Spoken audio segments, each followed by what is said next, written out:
What do you In mean? I don't think the deity that runs this realm is benevolent in any sense of the imagination. I believe that people are actually praying to an entity that doesn't actually encompass love and forgiveness and all of that other stuff. I think it's more of entrapment, enslavement, things of that nature. Because think about it. If you're all powerful, why would you care if people worshiped you? You know, it's really interesting how the Christians and Muslims seem to agree on one thing. You can be a rapist, you could be a murderer, you could commit any sort of sin, but as long as you take Jesus Christ or Allah as your Lord and Savior, it's all forgiven. Nah, karma doesn't work that way, pimp. So, what I'm thinking is, it kind of seems like a Ponzi scheme. And also, if they want to talk about, a lot of people say I'm running a cult and stuff like that, where there's no evidence of me running a cult. I haven't impregnated any of the women in my group. By every stretch of the imagination, this is a degenerate society we live in. So yes, Islam would be helpful right now. When you have a degenerate society, religion is helpful.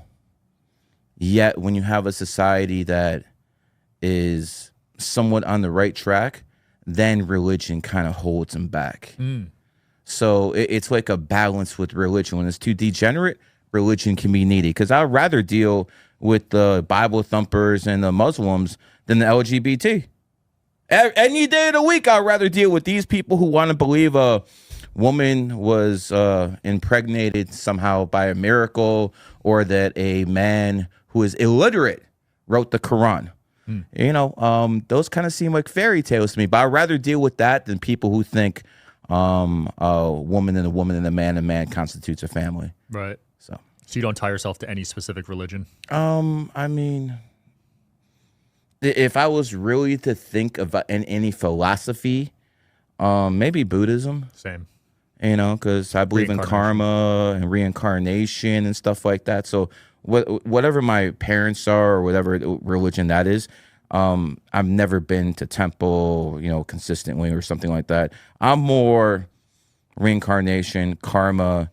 I believe you're supposed to be a good person. Try to help the people you can. You can't help everyone. And if you try to help everyone, you're going to get burned. And you're going to think of me when it happens. You ever try to help people and then all of a sudden you get burned? Yeah. So sometimes, when you try to stick your nose into business where a young soul has to evolve itself and you try to push them forward, sometimes, you get burned for doing it. They're not ready, right? No, they're just not ready. You're a 33 life path. You know damn well you try to help with so many people and how many times you get burned, brother. Almost every time. Anytime I give a loan, I never get the money back. Well, you ever watch that movie, A Bronx Tale? No. So in The Bronx Tale, you should watch that movie. Everyone should watch that movie. Basically, this guy owes someone $20 and he's like, don't worry about it. This guy's is out of your life for $20. Cheap. I love that. Cheap. They ain't coming back to ask you more. Can you imagine someone owes you money and they come back again? Yeah. That's like the U.S. government. The IRS. 100%.